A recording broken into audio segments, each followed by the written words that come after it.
بسم الله الرحمن الرحيم. ma leedahay madax xanuun joogto ah oo mar walba kugu qasba inaad u qaadatid xanuun baabi'iye kaasoo la'aantiis aadan waxba qabsan karin?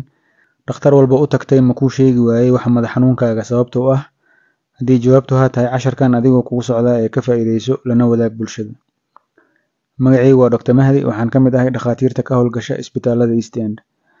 madax xanuunka noocan ah waxaa loo yaqaanaa rebound headache. waxaa sabab u ah isla daawada xanuun baabi'iyaha ee aad qaadatid. jirka markuu qabatimo daawada kama maarmi karo, sidaa darteed markay daawada jirka kasii baxayso waxaad dareemaysaa madax xanuun kugu qasbayo inaad daawadii aad raadsatid, kadibna meertadaas aan dhammaadka lahayn ayaa madax xanuunkaaga ku jiraya. sidoo kale dadka qabatimay qaadashada xanuun baabi'iyaha culus ama halkii mar dhowr xabo ka liqo iyagoo ku andacoonaya inuusan hal xab waxba ka tarayn, iyagana badanaa madax xanuunkan ayay la nool yihiin. badanaa madax xanuunkan wuxuu ku badan yahay dadka qaata xanuun baabi'iyaasha ay ku jirto maadada kafeyga, kuwaasoo aad looga helo suuqyadeena.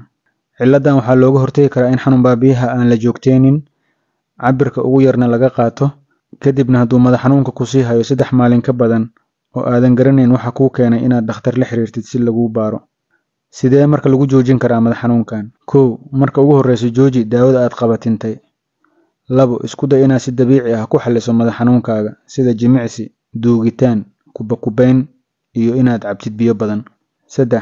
haddii taasi shaqayn weyso waa in lagu siiyaa daawooyinka walafka iyo la qabsashada daawooyinka lagu xakameeyo.